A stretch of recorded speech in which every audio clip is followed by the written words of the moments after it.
Questlove Show is a production of iHeartRadio.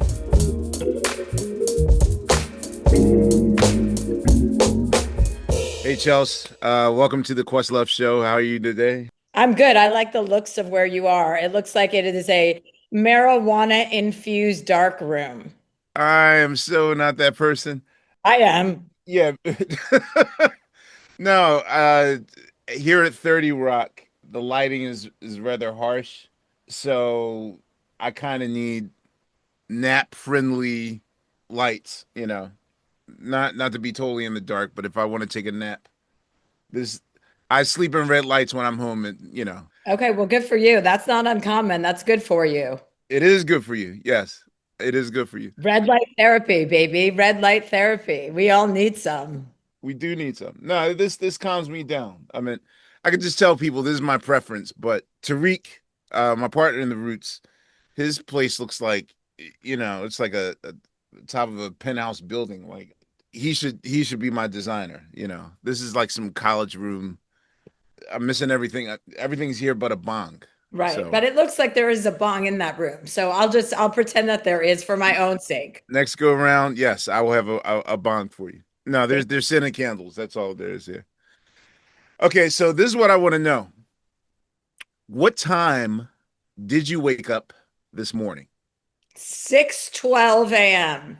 Is that typically where your body clock sets off, or Yeah, unfortunately, I kind of would prefer to sleep a little bit later, but like I kind of need a good 2 to 3 hours before things get going just to decuntify. Do you know what I mean? Like I'm a bitch and I have to wake up.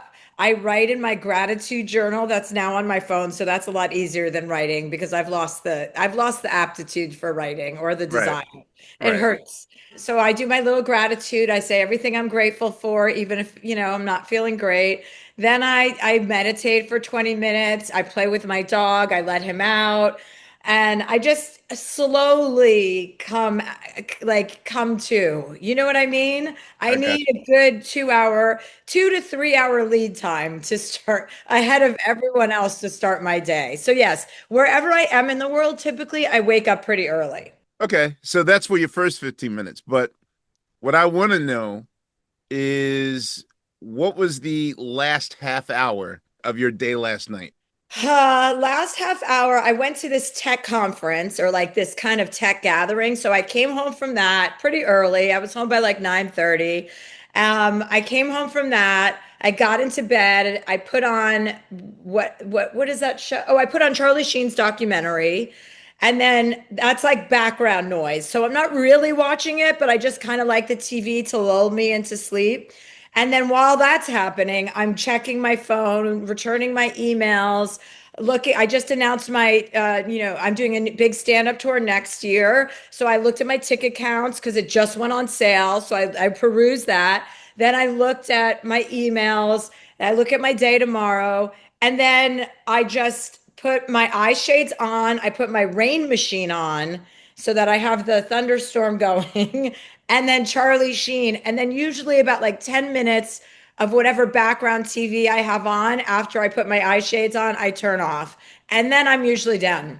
Okay, I was going to ask, do you sleep with the TV on or off? No, off, off. But I fall asleep with it on. I find it helpful to fall asleep. And I know that's not, everyone will say that's a bad idea, but I don't really give a shit. I'm 50 years old. I know what's best for me. There you go.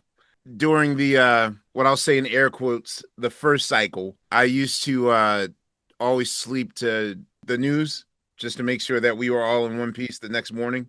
Right, right. But then the more I started studying about how the brain works and how the subconscious works, I realized that sleeping the doom and gloom as I was sleeping was making my day worse. So I actually started maybe turning off the television 3 years ago.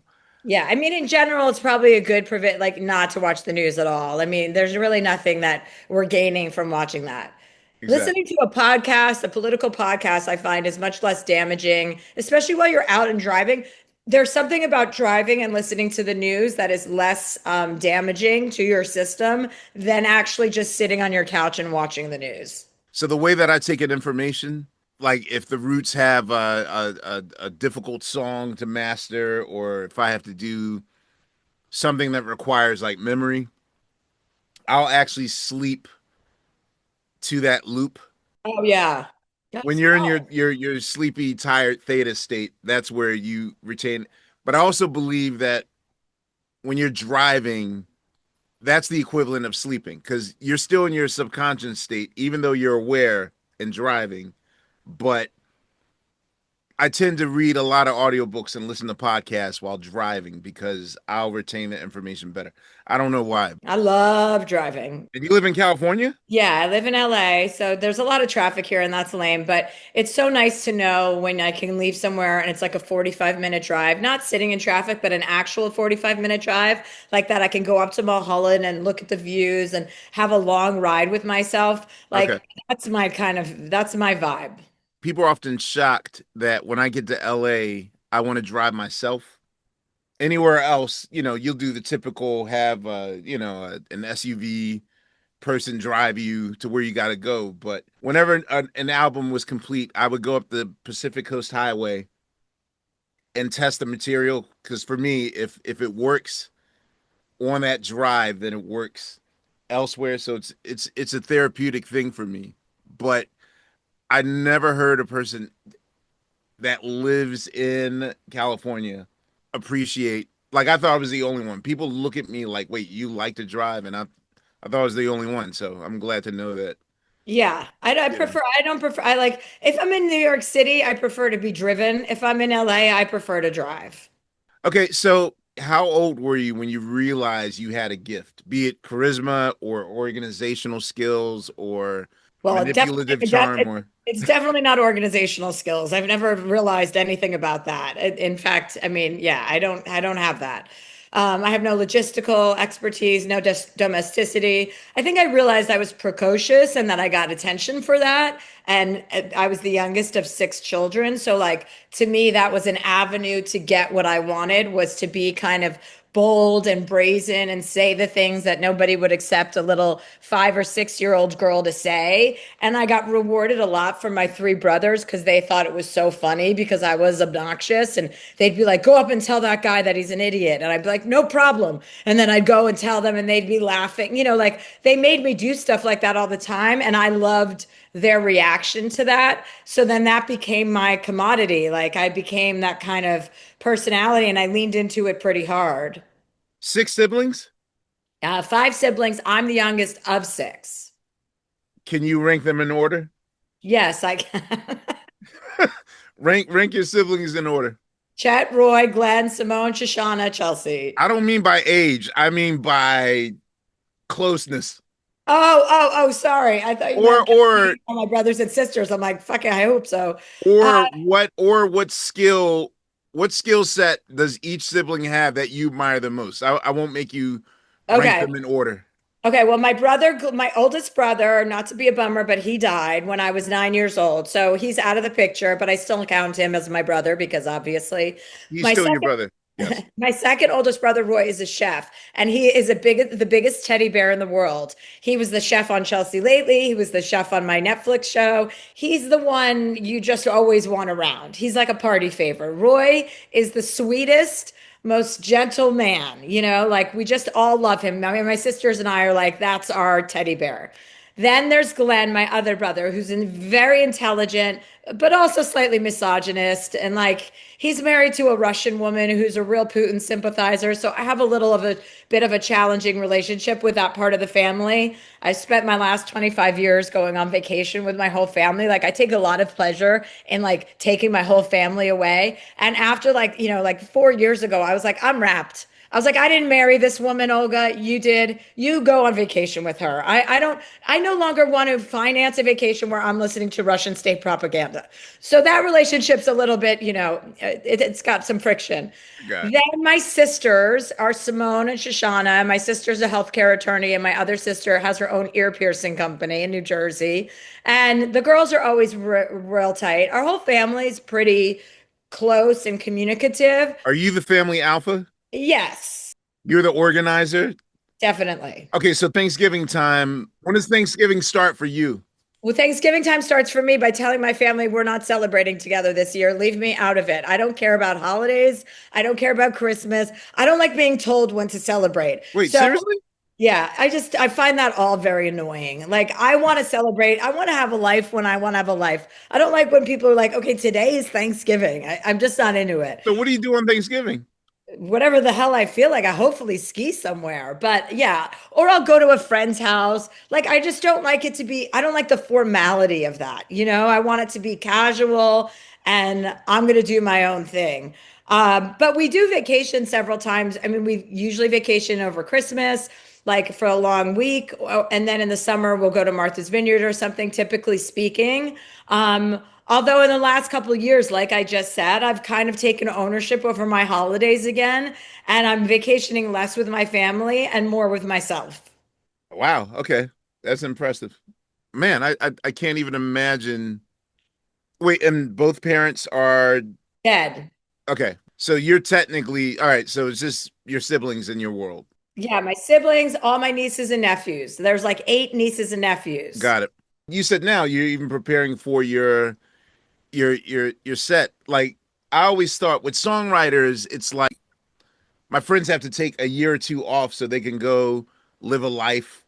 I mean, I have a friend who always gets back with his ex because he knows it's a toxic relationship because needs songwriting material later. But for you, like what is the process of honing your skill set as far as having fresh material for a comedian, which I know like especially when all of you are choosing from the same subjects, like your take on where we are now, like what's that whole creative process like? Well, I think, for me personally, like I've made a living on by being myself. I've made a living off of my personality, which is not something as a little kid I even knew I could do. I didn't even know that was possible. When you do stand up, you're writing your own script. I mean, some people may have writers, but still, these are like whether it's me writing books, whether it's me doing my podcast, Dear Chelsea, or whether it's me doing stand up, these are all self-generative, right? I'm all like they're all coming from me. And I think that like I work really hard when I work, and then I, don't work really hard when I don't work. I go and vacation really hard and I experience really hard because I want to have experiences to talk about. Like, you have to live a life to gain the material to write books. You have to live a life to gain the material to write a set. I like last year I put out my most recent special on Netflix, and that means you start over, that you have to have a whole new hour of material. So then you go into your life and you're like, what haven't I talked about yet? What's happened in the last year? Just like I was telling you about my family and my family vacations, like that's a topic in my stand up. Like, I started editing people in my family. I'm like, listen, I didn't marry your wife. I'm not required to go. I've extended my generosity for 25 years. I want to go on vacation with your kids. Bring me your kids, but you guys stay back. Or I want to go on vacation with my siblings and none of their spouses. Like, I'm actually setting a set of rules now because I just don't feel like doing that anymore. Like, I'm a woman. I pay for almost everything that my family does together, and now I'm making the rules to fit what I desire. And there's nothing wrong with that. I have a question. Okay, so maybe a decade and a half ago, um, I was in the beginning process of maybe will they or won't they dating a comedian. And someone put something in my ear and I couldn't get rid of it, which is basically they were like, yo, you better not never mess up or part of her you'll be part of her set. Right. And I almost think that I subconsciously sabotaged the relationship so I could get out of it. Do you do you find it hard to sort of draw in people? And I don't mean like your comedy circle or whoever your creative circle is, but do they often have is that apprehension or are they slow to come into your sphere for fear that they might be the subject of your life? which is the stage. I'm sure that that is something that lots of men think about. If there's ever a chance of that connecting with them, I'm sure many men are like, "Oh God, I've spoken publicly about almost every relationship I've had. Not everyone, because some people who are private, like if you're not a public figure, I try to leave you out of it because it's not fair. But Right. if you know, like I dated Joe Coy, who's also a comedian. So I've spoken about that publicly, very limited. Nobody really knows why we broke up, but you know, we were a very public relationship, so we publicly broke up. But I didn't drag him, you know, I would have done that probably 10 years ago, but now I'm a little bit more mature. So I try not to humiliate men because I know, A, my feeling is a lot of men are already turned off by me and my bold personality and the fact that I'm confident. That turns a lot of men off, sadly, you know, instead of men going, oh my God, that's a woman who knows what she wants and is confident. Yeah, I often say that, like, we'll say, like, yeah, I want a strong will, da da da da da da da da da. But then that's never in almost every situation, the person that tells me that will have some sort of buyer's remorse later. And I'm like, well, you got to be honest with what you really want in a relationship because Yeah, it looks good. Like what on you paper, yeah. right. What you think you may want, you may not want when it's put to the test and it's real. Like, you know, I'm an independent person. I don't really need a lot from a guy. You actually have to be a great guy and we have to have great chemistry for you to be in my life. I'm not like my standards are so high because I really don't want to settle or have to for anything less. And, you know, that's not a threat. That's just my truth. Like I've been through gross guys and idiots. Like I'm not doing that again. I'm too secure and I'm totally fine also being single. Like I'm not one of those women who's on dating apps every night going, "Oh, I got to hook up, I got to find somebody, I got to go on dates." I don't operate like that. So who's in your trusted circle then that you really trust, like that knows where the bodies are buried? Like, what's the number? Number of people, probably like 5 people. Okay, Yeah. so 5 people.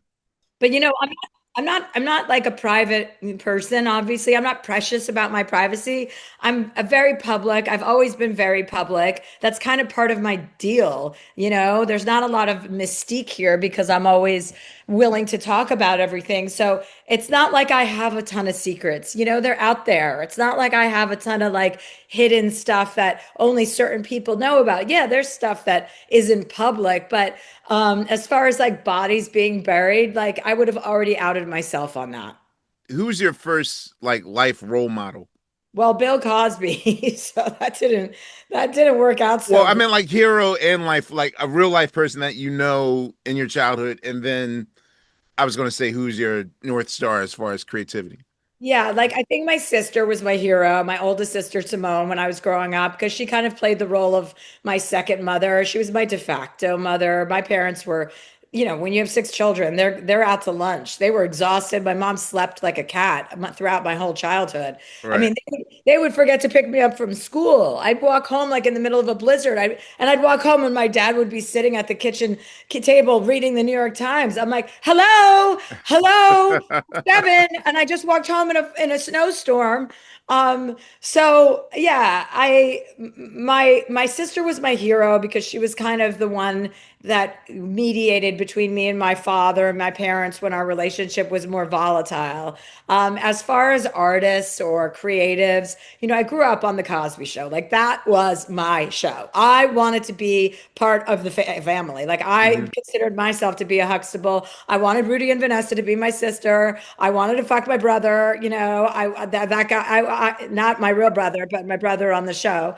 I loved the idea that my father was a gynecologist or an OBGYN in our Oh yeah. basement with those swinging kitchen doors and those sitcoms and the way it just felt like the most idyllic childhood, right? The Huxtables. Like, to me, that was it. And then, you know, we all know what happened with that. So, Yeah. so there you go for heroes. For me, watching Malcolm Jamal Warner, like I vicariously I was him on that show. Right. And when he passed away, it hit me hard because even like when the Roots were first like just starting to gain some traction, Malcolm, who's also a musician, was almost at like every California show we ever had. If we were in LA, he'd come to LA. If we were in San Diego, like no matter where we were in California, he would come and see and support us. And when he passed, I had to return to like dust off my DVD player and break out the box set and rewatch all 8 seasons as a mournful process. And I realized how much I invest, like how much that show kind of pushed me forward in life. Like I didn't know Yeah. that we could live like that, and so Yeah. it is a hurtful process if you get betrayed on that level. Like how do you even deal or return to it? And Well, so I was also this is I've told this story before, but maybe you haven't heard it. I was performing in Atlantic City doing stand up, and Bill Cosby was also performing in Atlantic City. And the casino manager approaches me. I was doing 2 nights, he was doing 2 nights. We were in two different rooms. And he calls me. I mean, we're performing in two different rooms. Obviously, we were staying in two different rooms, but the casino manager approaches me. She's like, "Oh, Bill Cosby would like to meet you." And I'm like 27, 28, or no, no. I was in my 30s because I was on Chelsea Lately at the time. right, And I was like, they're like, "Bill Cosby wants to meet you. He's in he wants you to come to his hotel room at 3 p.m." And I was like, "Oh my God, are you kidding me? Bill Cosby knows who I am. What?" And so I go up and I brought the guy that was opening for me, who was also on Chelsea Lately with me, one of the comics, Chris Frangiola. I had a security guard with me, and I was like, "Guys, do you want to meet Bill Cosby?" Knowing nothing, knowing just like let's the more the merrier. smart, We go good. up, we go up, we knock on the door, and I'm like, oh my God, Mr. Huxtable's coming like this. He opens the door, Bill Cosby opens the door, and you know that he's got that great face. At least it used to be great. And it was like, that Jello pudding smile he had on his face. And he opens the door and he's got this big smile. And he doesn't see the two guys that are standing next to me because they were like to my right. And I jump into Bill Cosby's arms. I'm like, "Dad, I'm home." Like, that's how I greeted him. And he was holding on to me, and I was holding on to him. He held on a little bit longer A than little too long. expected. And then I said, "And these are my friends, Chris," and then my security guard. And his face dropped. Womp womp. Yes. And we go in and we go in and we sit in this, like, he's got this huge suite, and we sit down, and he's like, "Who are these guys?" Blah blah. And I'm like, "Oh, well, this is Chris, my opener." And he proceeds to go in on Chris Frangiola for opening for a woman and telling him how he'll never be successful in comedy because he's opening for a woman. And I was like, "Wait, what is this?" Like, I thought we were being punked. I was like, "Is this a?" And then, at a certain point, I had to stand up for my friend because he was just dragging him. And I finally went up. I'm like, "You know what? I'm sorry. We're out of here. Like, we don't need to listen to this. This isn't pleasant or fun." Oh, we got that serious. Yeah, yeah, yeah. It was really obnoxious. So we walk out, and that feeling of, you meet someone that we couldn't even speak to each other, the three of us. We walked down the hall out of his room, and we're all just like, speechless. We got out of there safely. So I'm very grateful that I had the enough intuition to bring people with me. So can I ask you, because I think what people don't know when they look at your life as a goldfish or as a person that's separate from their lives is that, there's everything you have it made, that that it's easy. Can I ask you, what was your version of air quote making it when you were 10 years old? What was your version of what you thought success was going to be? First class, and like being flying first class at 10 years old. I went on my first flight, and I walked past the first class section, and I was like, "Whoa, whoa, whoa, whoa, whoa. Who are these people right here? Like, this looks like my group."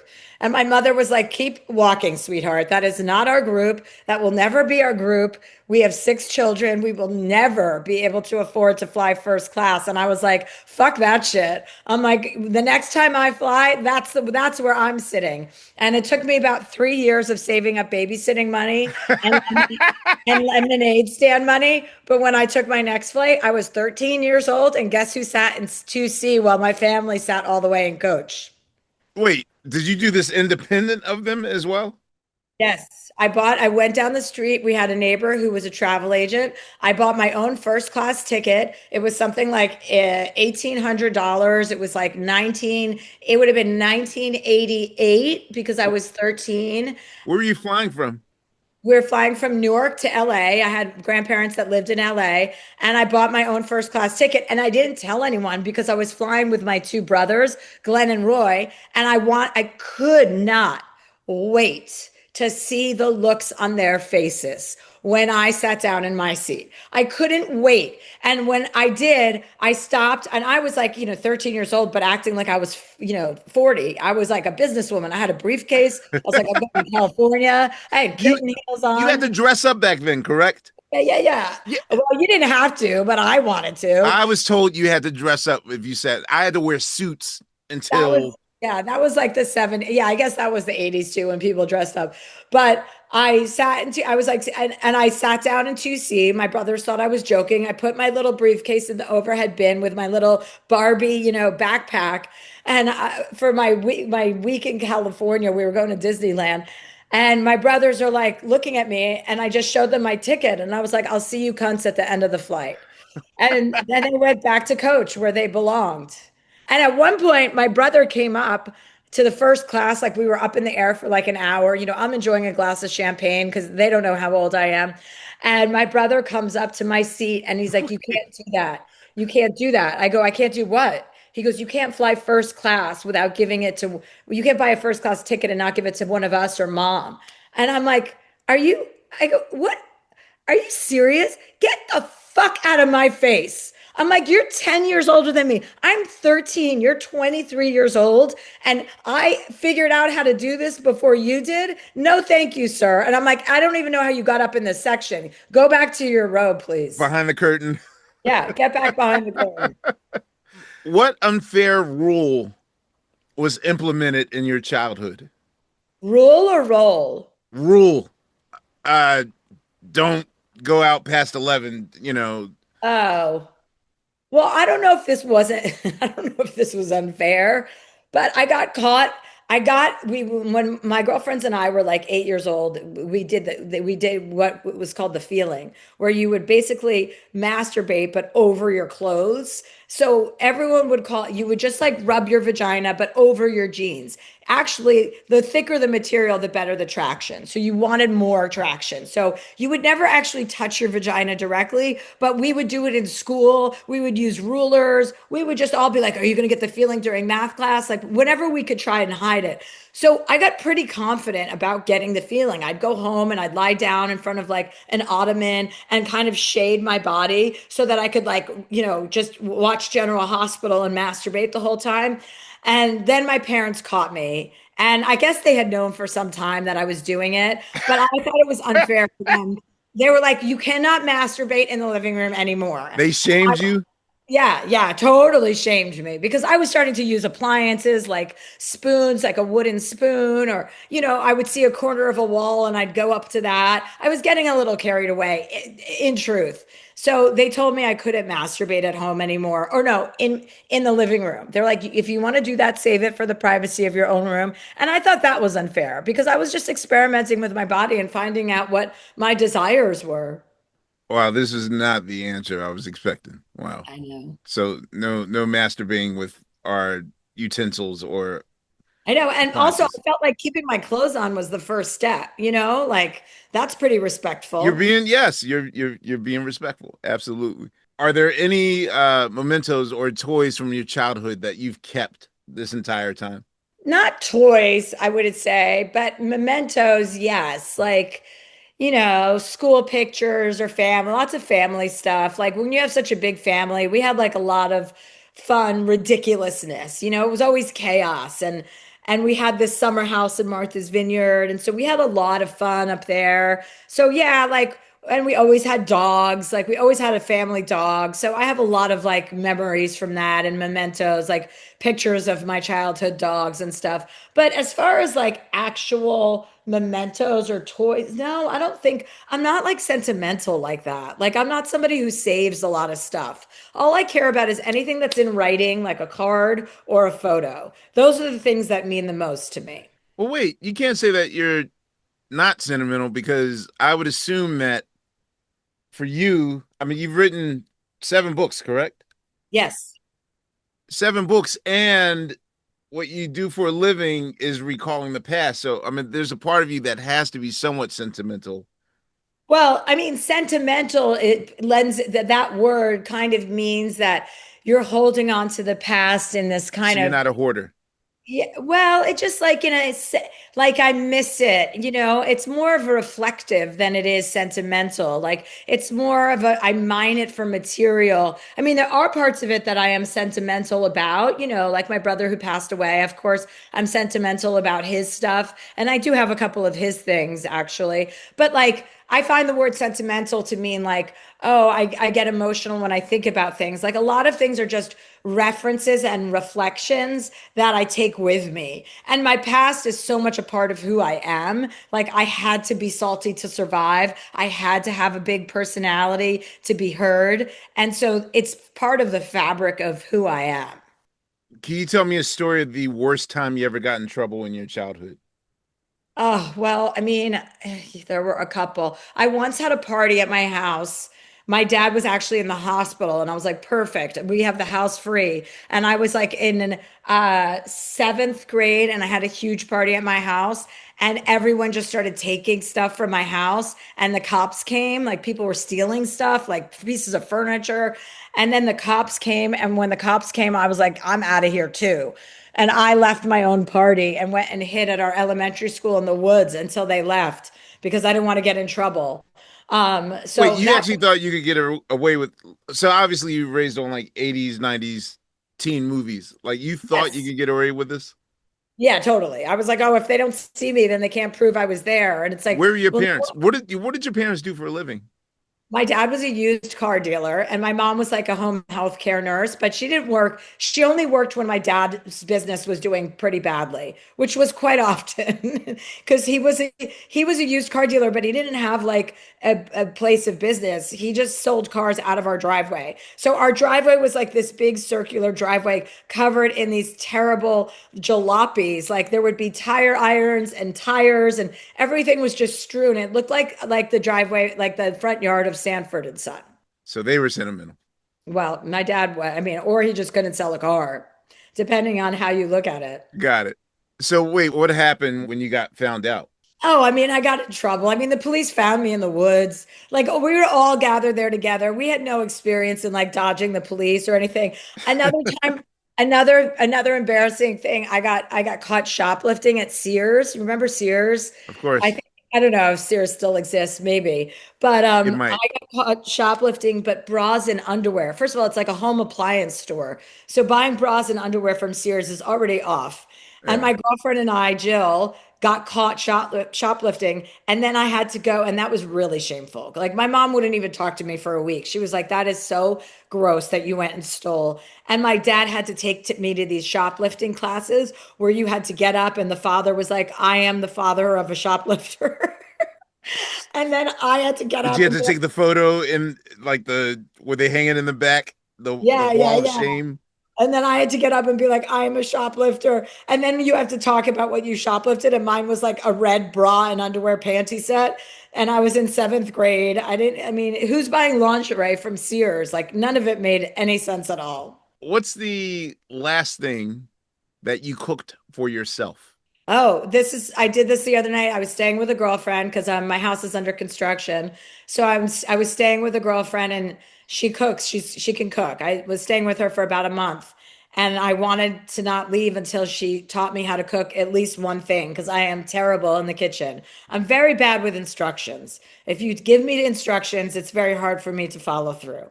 So I wanted to cook chicken piccata and we cooked it together with her help. She did probably about 70% of the work. I did about 30%, and it still tasted like garbage. What restaurant would you fly across the world for? Caspatro March. Gesundheit? That's that's a restaurant in Mallorca.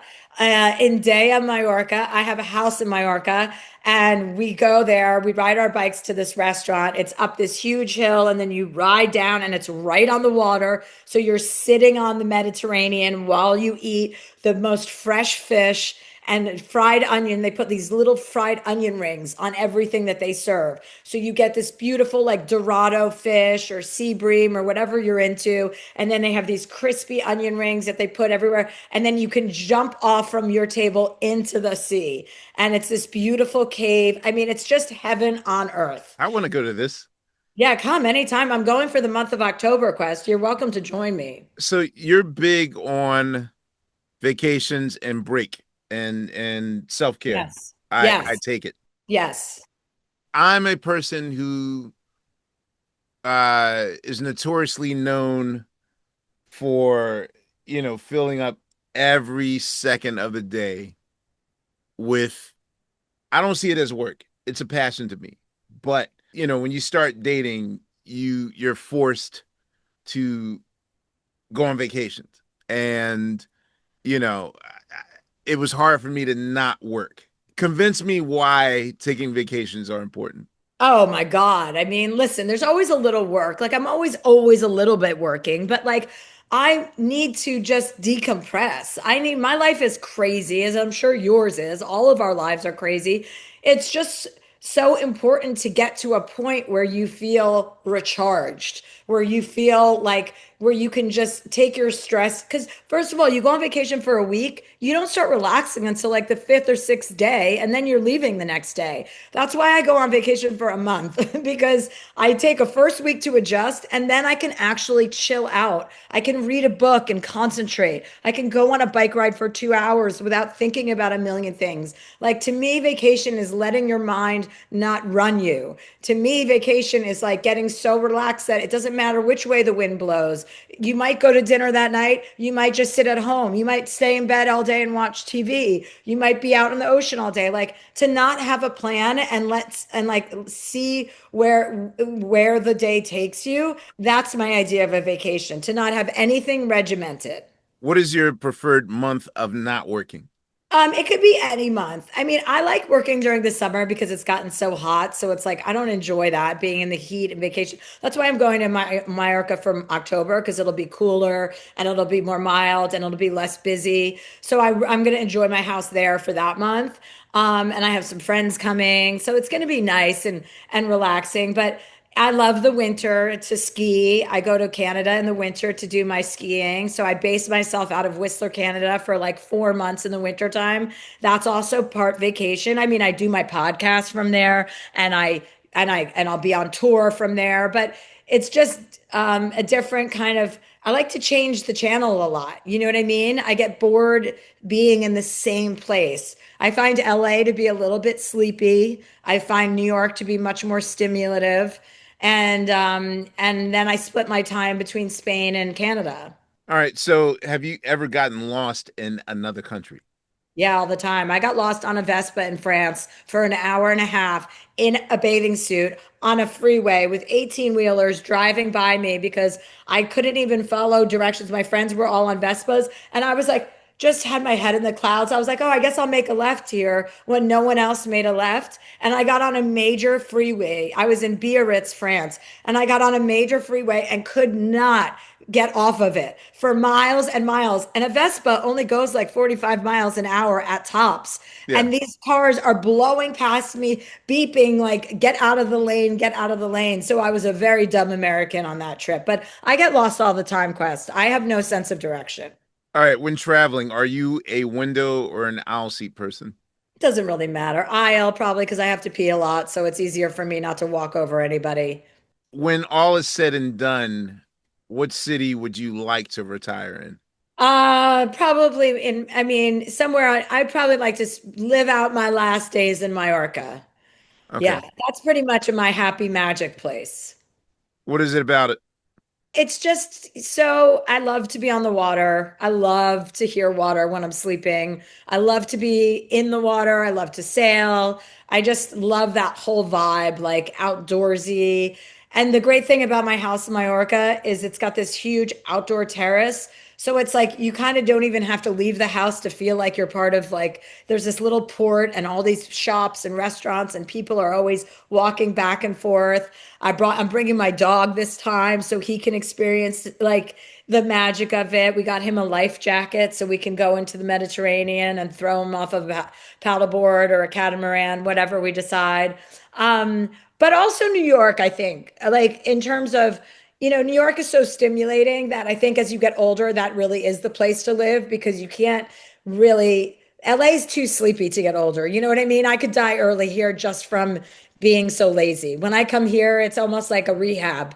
Like I sleep a lot, I get healthy, I work out all the time. New York, I'm out and about. There's a lot more FOMO there. What time do you normally go to bed? I go to bed pretty early in LA. Like I go to bed around 10:30 in LA. I mean, listen, this weekend, let's be honest. I went out to a party and I got home at 6 a.m. on Saturday morning, but that was an anomaly for me. I usually don't do that. So that was really fun because I hadn't done that in a long time. So you don't go as heavy as you used to go in your earlier No, no, years. no, no. I like day partying. Like I like to go out to a fun lunch. I'd like to go do something early at night. It's kind of why I love ski culture because you get up early, you go skiing, you have a little margarita juice boost at around 11:30 in the morning. Then you have après at around 3:30, and that kind of counts as my dinner. And then I'm home in bed by like 8 o'clock, and I get up in the morning and do it all again. So I kind of like that lifestyle. But I mean, there's a lot of lifestyles I like. 2020 is what I consider to be, we might be living through another type of pandemic, a spiritual pandemic. But 2020 for me was a crucial year of what I consider like my BC AD years in terms of I wasn't the same person now than I was before then. So 2020 was a pivotal change for me. What was different for you in your life now post 2020 that you're still implementing? I mean, I don't think anyone has really recovered from that. I mean, I don't think, the work ethic is not the same for a lot of people. People don't want to go back to work. They didn't want to go to back to work for a while. So there's that in the air in general. There's a kind of malaise about working hard.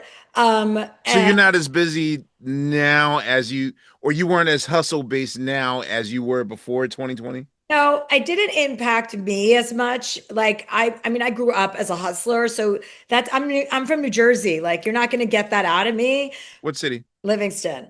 Where's that? And it's by like Montclair, like West Caldwell. Okay. Um, no, but I mean, I think just the reflection of so many, like whether it's Gen Z or what millennials or their attitude from COVID, you kind of absorb it, or you're constantly exposed to the fact that people liked not going into work, people liked the virtual life, people like talking like this rather than being in person. I would always choose to be in person with people. That's just my preference. I feel like there's much more of a connection. But my life has a change. I mean, I would say I'm busier now than I was before 2020.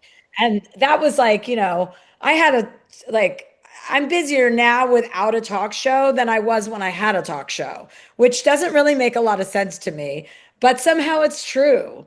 Um, so I don't know. I mean, that whole pandemic, it just changed our country and our like, it changed the whole world. But on a personal level, I don't feel so changed by it. I felt more of an observer of it rather than in the thick of it. I wasn't upset by it. It didn't freak me out. I wasn't scared. I welcomed the break, quite frankly. I liked it. I read a lot of books and I took a lot of mushrooms. Same.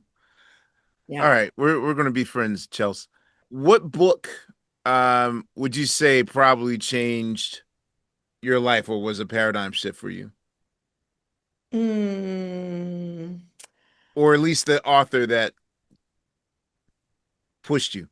Yeah, Letting Go. There's a book called Letting Go by David Hawkins that I always talk about. That book is, have you read that? Okay, so they put an entire between David Hawkins and well, let me stick on David Hawkins. So somebody was explaining to me, like his enlightenment, like his numbered system that he has as far as our vibration. Yes. Okay, so someone was explaining that to me and they sent me a clip, and then the next thing I know, I fell down a vicious rabbit hole, and so I'm reading his entire anthology, if you will, and anything he's ever written I've read over. Like him and Neville Goddard are my two go-tos. Oh, okay. I don't know him, Neville Goddard. I'll have to look him up. Neville Goddard, like if you're a big believer, well, number one, I'm working on a movie right now which in which the lead subject, it's a documentary, but he believes in metaphysics and the idea of positive thinking, affirmations, Yeah. breathing, meditate, all those things. And so, in order to understand that subject, I had to at least, I took about a year off just to read all the metaphysical. So between like Joe Dispenza but David Hawkins to me is God of them all. So Yeah. Yeah, it's fascinating stuff. It's fascinating to stuff to be like, because it's scientific, but it doesn't get as much airtime because it's not as easily measurable. You know what the ideas that he's talking about, even though they are scientific and they are measurable. do you find it hard to talk about this with other people? Well, I mean, I just frame it in the way that energy is, like there's a magnetic attraction. If you're going to put out positive energy, that's usually what you're going to get back. If you practice being positive, if you practice being upbeat, that becomes infectious and contagious. If you're negative, that's what you attract. Like, I mean, how many times have we sat around feeling sorry for ourselves or being negative, and then you just draw more negativity towards you. So it is like it's pretty powerful to understand like the laws of attraction and to understand that you can like higher your frequency. Like you can get on a higher frequency, and the higher your frequency is, the more good that comes your way and the more people that you're able to positively impact. I find that to be just like the kind of point of that whole book, is to really let go of the negative, like let things go. Do not resist reality. Something doesn't work out your way, that's okay. Make a left. You know what I mean? That didn't work out. Don't sit there and bemoan that it didn't work out over and over and over again. Move forward. So you're big on pivots. Yes, I'm big on pivots. All right. So how do you handle what I call the F word? I'm a reformed perfectionist. And so for me, I would take failure very hard, like obsessively reading every record review, every show review, Oh, yeah. writing angry letters to, you motherfucker, and it took me maybe half a decade, like to finally not to let that go. So now when something doesn't work, I think I've convinced myself that when I say the F word, failure is a gift because technically it's a teachable lesson. But for you, how do you handle failure? Well, in the lightest way, you're a comedian, so sometimes every joke doesn't work.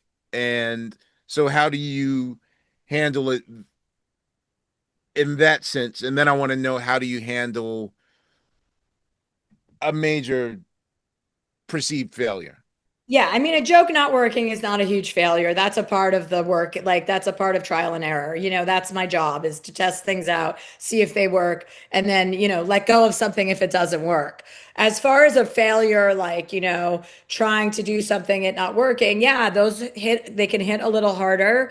But it's also like, I just have this kind of philosophy. It's a bummer. You can be okay, bummed out for a day or two, but I'm not going to get angry. I'm going to get motivated. I'm going to like, pivot. I'm going to figure out what the next thing is. Like you can't, I just don't have the patience or the time to be in victim mode for too long. So if something doesn't work out, first of all, most things, I understand a review is personal or feels personal, I should say. But most of that shit isn't personal. Most of that shit is about somebody else's bullshit. And like, if someone doesn't like me, or if I don't sell a project that I'm going out to sell, it's like, okay, well, it didn't work at the right time. That person doesn't like me. Or then look over where the light is. Like, go where the light is instead of focusing on the negative. So I just always try to practice that, you know? I mean, I've had lots of failures, but that's part of the process. You're not just going to be good all the time. You know, things can really irk me. Like if I find out someone doesn't like me, I'm like, wait, what? Or what? I've never even met that person, or I've never done anything to that person. And, you know, when I was younger, I used to get a little bit upset about that. You know, if someone would be like, oh, we don't want her on the show, she's not for us. Or I would hear something like that. I'd be like, what? Like, what do they think of me? You know? But then you just kind of outgrow all of that. It's like, that's really not on me. You know what I mean? I haven't done anything wrong to hurt people. You know, like I'm just doing my thing. Either it's for you or it's not for you. That's fine. If you don't like it, don't listen to it. Kind of a dark question.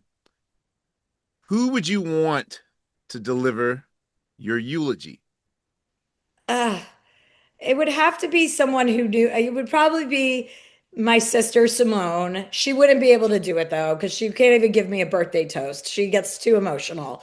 So I would say either my sister Simone or my friend Michael Tiberi and Dean Ward. They've been my writers for since Chelsea Lately days, and they know me inside and out, and they know everything about me. Do you believe in bucket lists? And is there anything that you've not checked off your bucket list for your life? Um, I don't really believe in bucket lists. I'm not like that. I'm not a planner. I don't have goals. I just am like, I kind of You're a fly by present person. You just yeah, whatever I is. just kind of fly by the seat of my pants. Like, you know, my plans change all the time, and I always just kind of go with that. I don't make huge plans. I don't have like a 5 year prospectus or anything like that. But is there anything that, I mean, all I care about really is traveling and seeing as much of the world as I possibly can and meeting as many interesting people as I possibly can. Those are the things I care about the most. I'm very into people and I'm very into experience. What's the best compliment you've ever received? That I'm a good listener. Really? Are you? Yeah, I am. When I'm interested. Okay. It comes with the all right, okay, cool. Comes with the caveat. You have to Right. be you have to be one of two things: interesting, compelling, or funny. My last question for you. What's more important to you, respect or love? Love, but I care about being respected. Absolutely. It's close, but love is obviously more important than respect. Yeah, but love requires a certain amount of guard dropping. I think as we get older, it's harder to drop our guard, you know. Yeah, maybe. Yeah, or it becomes easier depending on, you know, how self-actualized you become as a grown person. I think I was probably much more guarded in my 20s than I am now. People are always saying live in the present. And to me, that sounds like a good sound bite. And I'll be like, yeah, yeah, sure, live in the present. But, I'm such a meticulous planner. And of course, I'm a meticulous planner because of whatever trauma is in my rearview mirror in the past makes me think, oh, I got to plan my future out. And so for me, one of the hardest things ever is living in the present. But more than that, you're the first person that I've heard that really makes not working sound appealing to me, you know. So I might have to seriously take you on your offer because I need advice on I don't know where to go or who to I mean for a person that I've traveled the world at least 15 times over as a musician, but I don't feel comfortable unless I am doing a 3 hour show or DJing at night. So like to go Oh, somewhere and wow. do Okay. nothing is like terrifying for me. So this is kismet that we're talking right now because I need someone to convince me of that. And I thank you for that. Absolutely. Text me anytime, Quest. I I'm here appreciate it. for you. Thank you so much, Chelsea. The Questlove Show is hosted by me, Amir Questlove Thompson. The executive producers are Sean G., Brian Calhoun, and me. Produced by Brittany Benjamin and Jake Payne. Produced for iHeart by Noel Brown. Edited by Alex Conroy. iHeart Video support by Mark Canton. Logos, graphics, and animation by Nick Aloe. Additional support by Lance Coleman. Special thanks to Kathy Braun. Special thanks to Sugar Steve Mandel. Please subscribe, rate, review, and share the Questlove Show wherever you stream your podcast. Make sure you follow us on socials. That's at QLS. Check out hundreds and hundreds of QLS episodes, including the Questlove Supreme shows in our podcast archives. Questlove Show is a production of iHeartRadio.